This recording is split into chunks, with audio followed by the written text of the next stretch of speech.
Goodness to you, everybody. And oops, what happened? Go away. Go away. There we go. All right, there we go. Goodness to you, everybody. And I say goodness because I don't know whether you're watching morning, afternoon, or evening.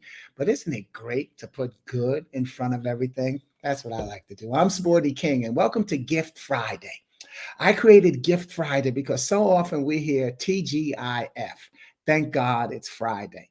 But I say, what allure does Friday have to that person who took their last breath on Thursday?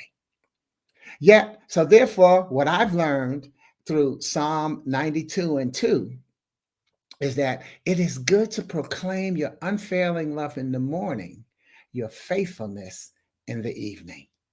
In other words, instead of using TGIF, I use TGIT. Thank God it's today. And then TGIT, thank God it's tonight. Thus, I add the lesson in Matthew 6 and 34. So don't worry about tomorrow, for tomorrow will bring its own worries. Thank God it's today. Today's trouble is enough for today. Thank God it's tonight. It's tonight. And I offer first another way of looking at TGIF, and that is trusting God is free. Think about it. What does it cost to be blessed with the greatest gift of the day? Waking up. Doesn't cost you a dime. And that still moves us into realizing that when we move the T in TGIF to the end, we find what we really must give God thanks for, and that is today. Thus, Gift Friday, GIFT, is God is for today. And Gift Friday is the online sharing of one of my original poems and its possible uses to inspire audiences online and in person and in your spirit. Each poem will be my gift to you. So here you hear me read it, and then I'll share this week's gift. If you like a free keepsake colorful copy and you're watching on Facebook or LinkedIn, I ask that you email me at sporty@sportyking.com to ask for one. If you're watching on YouTube or on my site, sportyking.com, please just put your request in the comment thread. Meanwhile, everyone's got an opinion. Not just these days, it's always been that way. We sometimes miss that because not everyone expresses their opinion while others overbear us with theirs. Yet the most important thing about an opinion is its place of origin. We sometimes miss that because not everyone expresses their opinion. Oops, which is we. Yet the most important thing is its origin, which is why you hear me say, choose your messages carefully and recognize that you are carefully being chosen as somebody else's messenger. Because the bottom line is that the best opinions, like the best advice, come from a place of understanding. You see, it's sometimes not enough to just be compassionate. Sometimes you just have to realize that you just don't understand. And what you need to do is be quiet and listen again and again. This poem admits that. Use it to remind yourself that listening is the number one communication skill.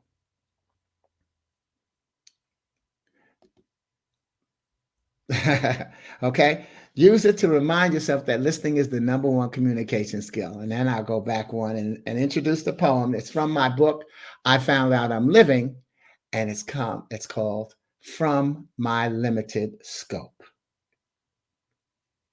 Shall I call the psychic knot line or have my palm blue?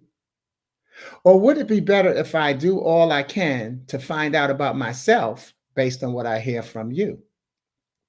You're the man who understands menstrual cramps, the winner who says you've never lost, the woman who forgot to wear an athletic cup, the fresh out of college boss, the black who's never been white, the left that's never been right. You've always lived in the same place, never traveled or visited afar, never flown or taken the train, and you never have driven a car. Didn't marry, no kids, not a drink or drug have you taken. The son who's never been a daughter. Yet you freely give your opinion and authority and with authority and act as if it's you who walked on water.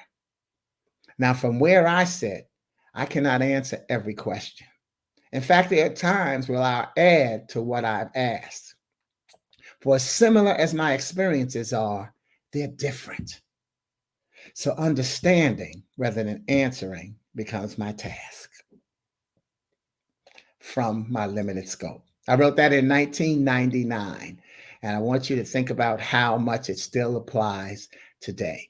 And as you think about that, don't just think about what I wrote over 20 years ago. Where were you 20 years ago? In 1999, what were you thinking about? And also, again, see how much things have changed and how much they've not changed. And how can you attribute that to your communication skill of listening? 2 ears, 1 mouth, so that you can listen twice as hard before you speak. Remember, if you like a free keepsake colorful copy and you're watching on Facebook or LinkedIn, I ask that you email me at sporty@sportyking.com. If you're watching on YouTube or sportyking.com, please request it in the comment thread. Have a safe and wonderful weekend. And remember that the gift, GIFT, is that God is for today. Goodness to you. Ciao.